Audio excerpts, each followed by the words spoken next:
ऐसा है कि सेना में जब भी युद्ध की बात की जाती है, किसी भी के भी अनुभव की बात की जाती है, तो सिपाही के युद्ध को सभी वही जानते हैं कि वो शत्रु से लड़ रहा है, बम चल रहे हैं, गोलियां चल रही हैं। लेकिन सेना में सिपाही एक और युद्ध लड़ता है। उस युद्ध के बारे में ज़्यादा चर्चा इसलिए नहीं होती है कि वो युद्ध बताने के लिए बहुत कम लोग जीवित रहते हैं। वो युद्ध होता है जब सिपाही घायल हो जाता है तो मृत्यु से युद्ध करना शुरू करता है। मुझे आप लोगों ने मंच दिया है इतना बड़ा, मैं धन्य हूँ, कृतज्ञ हूँ आपका। मैं वो अनुभव बताना चाहता हूँ। एक लड़ाई खत्म हुई, दूसरी शुरू। वो लड़ाई शत्रु से थी, ये लड़ाई मृत्यु से है। वो लड़ाई सम्मान की थी, ये लड़ाई प्राण की है।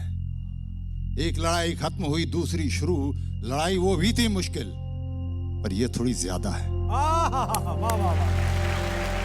युद्ध हो और खून बहे, युद्ध हो और खून बहे, सेना में आम कहानी है। पर आज बारी है मेरे खून से धरती की प्यास बुझानी। ये जब मैं गिर गया था, जमीन पर पड़ा था, उस समय की अवस्था की बात बता रहा हूं मैं जमीन पर पड़ा हूं, खून बह रहा है, धरती में सुख रहा है, मैं देख रहा हूं, मुझे मृत्यु साक्षात सामने दिख रही है। तब की बात कर रहा हूं मैं कि युद्ध हो और खून बहे, सेना में आम कहानी है, पर आज बारी है मेरे खून से धरती की प्यास बुझानी है।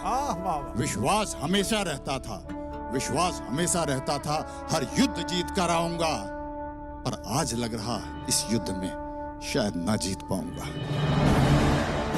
एक लड़ाई खत्म हुई, दूसरी शुरू। लड़ाई वो भी थी मुश्किल, पर ये थोड़ी ज्यादा है। अब अगली अवस्था जब जवान मेरे को लेके भागने लगे, तब की बात है ये। उस युद्ध में मैं जवानों से कहता, उस युद्ध में मैं जवानों से कहता, आगे बढ़ो, प्रहार करो। आज वो मुझे कह रहे, साहब थोड़ा इंतजार करो। लड़ाई थी वो साहस की, लड़ाई थी वो साहस की, और थी वो शौर्य की। लड़ाई ये भी है साहस की, पर ज्यादा है ये धैर्य की। एक लड़ाई खत्म हुई, दूसरी शुरू। लड़ाई वो भी थी मुश्किल, पर ये थोड़ी ज्यादा है।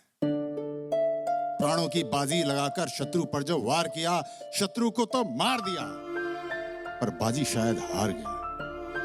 लड़ाई वो भी थी एक ऑपरेशन, लड़ाई ये भी होगी एक ऑपरेशन। एक लड़ाई खत्म हुई, दूसरी शुरू। लड़ाई वो भी थी मुश्किल, पर ये थोड़ी ज्यादा है। मुझसे ज्यादा मुश्किल मेरे घर वालों की कथा थी। माता पिता, पत्नी, बच्चे, बड़ी भारी उनकी व्यथा थी। एक उनकी आंखों का मैं एक अकेला तारा था। मैं ही उनकी दुनिया था, मैं ही एक सहारा था। लड़ाई मेरी थी मुश्किल, पर उनकी थोड़ी ज्यादा थी। एक लड़ाई खत्म हुई, दूसरी शुरू। और अंत में है कि जब आईसीयू में 48 घंटे के बाद जब होश आया, मतलब डॉक्टर्स ने तो बोल दिया था नहीं, 80% चांस है नहीं बचेगा, तो आईसीयू के अंदर और लाइफ सपोर्ट सिस्टम पे आँख खुली, एहसास हुआ, आँख खुली, एहसास हुआ, जीवित हूँ, ना विश्वास हुआ। सीओ साहब बोले, तुम वो लड़ाई जीत गए। डॉक्टर साहब बोले, तुम यहाँ भी लड़ाई जीत गए।